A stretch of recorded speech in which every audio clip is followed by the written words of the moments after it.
मदरसे में क्या इलीगल कंस्ट्रक्शन करके इलीगल बिल्डिंग बना करके मदरसे में यही शिक्षा देने के लिए मदरसा चलाया जा रहा है।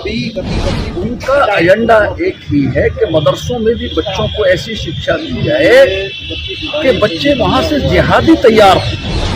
मस्जिद के अंदर से पथराव होता है, मस्जिद के अंदर से घटना होती है, तो वहाँ का जो मस्जिद है उसका जो मौलवी है वो बच्चों को ही शिक्षा देते हैं। ऐसा ना हो कि सब्र का बांध टूट जाए और कोई ऐसा ये हिंदू संगठन कोई निर्णय ले लें कि सरकार को संभालना भारी पड़ जाए, ये शायद ठीक नहीं होगा। बीते गुरुवार को मेवात में एक बार फिर से जो है महिलाओं पर हमला किया गया मुस्लिम समुदाय द्वारा, और ये हमला जो है सुनियोजित था। जैसा कि मेवात में भी कुछ चंद महीनों पहले एक बार विश्व हिंदू परिषद की यात्रा पर हमला किया गया था, ठीक उसी तरीके से सुनियोजित एक और हमला किया गया बीते गुरुवार को। शाम को महिलाएं कुआं पूजन में जा रही थी और उसी पूजन जाने के दौरान, पूजा करने जाने के दौरान एक मस्जिद में कुछ जो है मुस्लिम समुदाय के लोगों द्वारा मस्जिद के अंदर से पथराव किया गया और महिलाओं को घायल किया गया। इस वक्त हमारे साथ मौजूद है विश्व हिंदू परिषद के प्रांत प्रमुख और पूर्व जज पवन कुमार जी। तो सर, जिस तरीके से हमला हुआ, सुनियोजित हमला हुआ और उसके बाद प्रशासन की जो लचर कार्यवाही है, उस पर क्या किस तरीके से इसको देखते हैं?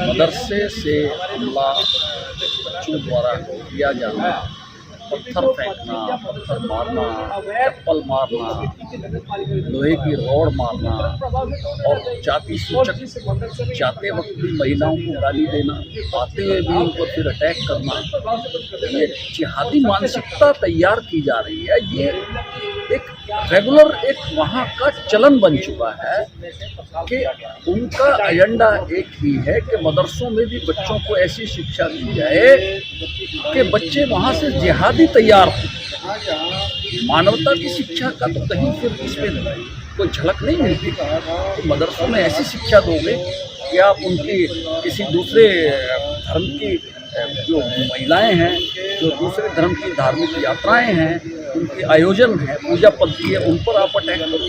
तो ऐसे मदरसे, ऐसी जो इस तरह की जो शिक्षा दी जाती है वो तो सरकार को तुरंत प्रभाव से बंद करने चाहिए और अवैध जगहों को खाली कराना की अपील भी सरकार से की जाती है। वहाँ के जो है मौलवी हैं, उनका बयान आया है सामने। उनका ये कहना है कि बच्चे थे, गलती हो गई, हम उनको पहचान करके उनको समझाएंगे कि दोबारा ऐसा न करें और कार्यवाही से बचने का प्रयास किया जा रहा है। ये वहाँ बाकायदा सुनियोजित होता है, नियोजित होता है कि कोई भी क्राइम करो और बच्चों को आगे कर दो। अगर बच्चे भी हैं, बच्चों को भी आप आगे कर रहे हैं तो they are also in confrontation of law. Juvenile justice act में उनके लिए भी प्रावधान है। उनको भी चाहे रिफॉर्म हो, मिशन होम में रखा जाए, चिल्ड्रन होम में रखा जाए, उनको भी कोई अधिकार नहीं है। लेकिन इसके पीछे जो व्यक्ति है, जो उनको ऐसी शिक्षा दे रहा है, जो ऐसा षड्यंत्र रच के बच्चों को ये शिक्षा दे रहा है, मुफ्ती, उसको तो तुरंत प्रभाव से अविलंब उसको अरेस्ट किया जाना चाहिए। मदरसे में क्या इलीगल कंस्ट्रक्शन करके इलीगल बिल्डिंग बना करके मदरसे में यही शिक्षा देने के लिए मदरसा चलाया जा रहा है। तुरंत सरकार से अपील की जाती है, कार्रवाई की जाए और उस मदरसे की जगह को खाली कराया जाए। और ऐसा कोई भी मदरसा जहाँ ऐसी शिक्षा और ऐसी घटना होती है, सरकार सरकार को सब जगह ऐसा संज्ञान लेना चाहिए। ऐसे मदरसे जो जहाँ ऐसी जिहादी और आतंकी सोच तैयार की जाती है, विचारधारा, उनको तो बंद किया जाना चाहिए। पुलिस के ऊपर भी अब सवाल उठ रहे हैं, क्योंकि जो धाराएं लगाई गई हैं आरोपियों के खिलाफ, और वो धाराएं बिल्कुल नॉर्मल सी धाराएं हैं और आप लॉ के बैकग्राउंड से हैं, क्या लगता है पुलिस भी इस घटना में जो है किसी तरीके का जो है सौहार्द उनके प्रति दिखा रहा है? नहीं, वो ठीक करें इसको। अभी तो स्टेज है, उसका अनुसंधान होगा, लगाएं जो प्रॉपर धाराएं बनती है। 153 ही बनती है, 295 ही बनती है, अनुसंधान में उसको ऐड करें और अपनी गलती को सुधारें। विश्व हिंदू परिषद का अगला कदम क्या होगा अगर कार्यवाही सुनिश्चित नहीं होती है? तो पहले देखते हैं क्या करते हैं। अभी तो हमारी बहुत सारी जो है जलाभिषेक की जो है अनुसंधान चल रहा है, उसमें भी ठीक से अनुसंधान होना चाहिए। नहीं होगा तो उसके लिए भी सोचना पड़ेगा। आपको लगता है कि इन्वेस्टिगेशन मेवात में पुलिस जो है सही से नहीं करती है? कहीं ना कहीं ढुलमुल रवैया रहता है। इंडिफरेंस पूरा जो जिसमें झील होती है पूरी ताकत के साथ जो है सोच समझ के साथ जो काम करना चाहिए वो उस तरह से होना चाहिए। तो नहीं करेंगे उस तरह से तो फिर जो है अगर ठीक से काम नहीं किया जाएगा, विशेषकर जो हमारी गुलाबी सीट यात्रा पर जो अटैक किया है, जो बच्चों का बलिदान हुआ है, ऐसी इन्वेस्टिगेशन भी अगर कमजोर होंगी तो फिर संगठन का सोचना पड़ेगा।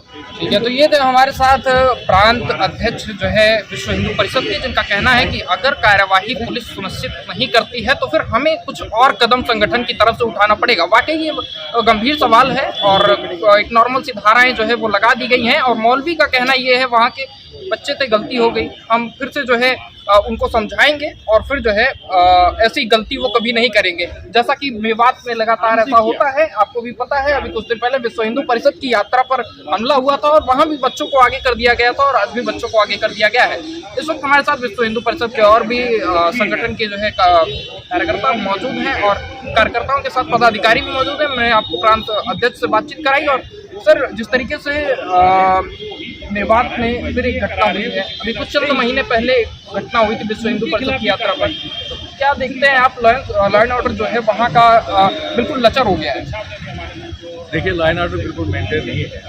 जब ये जुलाई में घटना घटी थी 31 जुलाई को जलाभिषेक यात्रा पर, उस समय सरकार से उम्मीद देखी थी कि सरकार कोई न कोई सख्त कदम उठाएगी, उनके खिलाफ सख्त कार्रवाई करेगी ताकि दोबारा से ऐसी घटना ना घटे। लेकिन लगता है कि सरकार का कोई लचीलापन रहा है, क्योंकि उनके खिलाफ अगर कोई सख्त कार्रवाई हुई होती तो कल एक दलित समाज के एक समारोह था कुआ पूजन का, उस पर महिलाओं पर अभद्र टिप्पणी की गई और उन पर चप्पलें फेंकी गई, पत्थर फेंके गए और एक मदरसे से या मस्जिद से ऐसा कृत्य को अंजाम दिया, तो हिंदू समाज इसकी बहुत निंदा करता है। और विश्व हिंदू परिषद आपके चैनल के माध्यम से सरकार से आग्रहपूर्वक प्रार्थना करता है कि उनके खिलाफ सख्त से सख्त कार्रवाई हो ताकि इस टाइप की घटना मेवात में घटित ना हो।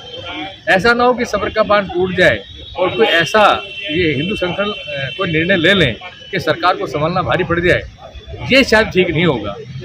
काफ़ी दिक्कतें हिंदू समाज की खड़ी होती है, उनके लिए ऐसा क्यों नहीं है? अगर समान प्रक्रिया हो, समान कानून सबके लिए बराबर हो तो इनकी हिम्मत ऐसे नहीं पड़ेगी। सरकार को काफ़ी काम करने की जरूरत है, जो कि सरकार को करने चाहिए। सरकार की क्या मजबूरी है कि इनके खिलाफ कार्रवाई क्यों नहीं कर रही, ये हमारी समझ से परे है। सबसे पहली बात तो ये है कि ये समझना पड़ेगा कि ऐसा क्यों बार बार हो रहा है। तो इसका मतलब क्लियर है कि जो मेवात के अंदर जो बार बार इस तरह की घटना कर रहे हैं वहाँ पे उपद्रवी ज़्यादा है। दूसरी बात, जिस तरीके से मस्जिद से अभी जो वर्तमान में जो पिछली रात में जो घटना हुई है, एक कुआ पूजन का जो कार्यक्रम था उस पर पथराव हुआ, महिलाओं के ऊपर थूका गया और मतलब एक घर के अंदर खुशियाँ आई और वो अपनी खुशियाँ मना रहे थे, उनको रोकने का काम किया। सीधा सीधा निर्देश है कि वो कह रहे हैं कि भाई हिंदू यहाँ से खाली 14 से 16% वहाँ हिंदू आबादी रह गई है, जो कि वहाँ पहले 50-50 थी। अगर सन 51 की बात करते हैं तो वहाँ आबादी बराबर थी और आज की बात करें तो 14% है। वो ये चाहते हैं कि यहाँ से हिंदू पलायन करें, वो भी नहीं है और ये सब चीज़ें ना होने दिया था ना होने देंगे। क्या कदम उठाएंगे? कानून है, सब नहीं। कानून तो सुन नहीं रहा सर, आप नहीं सुन रहा तो उनको जगाने का काम नहीं करेंगे। हम ऐसा नहीं है कि होने देंगे, होने नहीं देंगे, जगाने का काम करेंगे। वहाँ के एसपी कह रहे हैं हम कार्रवाई कर रहे हैं, कार्रवाई कुछ दिख नहीं रही है। पूर्वजन साहब ने कहा और आपके प्रांत अध्यक्ष ने कहा कि धाराएं जो है वो बिल्कुल सामान्य से लगा दी गई हैं और बचाने का प्रयास किया जा रहा है। बिल्कुल ठीक कहा जो हमारे प्रांत अध्यक्ष माननीय पवन कुमार जी ने कहा, क्योंकि वो पूर्व न्यायाधीश हैं, उनको पता है सारा, वो इन सब चीज़ों के ऊपर ध्यान रखे हुए हैं और जैसा भी निर्देश आएगा संगठन की तरफ से उचित कार्रवाई कानूनी तौर पर जो उचित होगा वो हम कदम उठाएंगे और उनके लिए भी बाध्य करेंगे कि कानूनी कार्रवाई पूरी हो।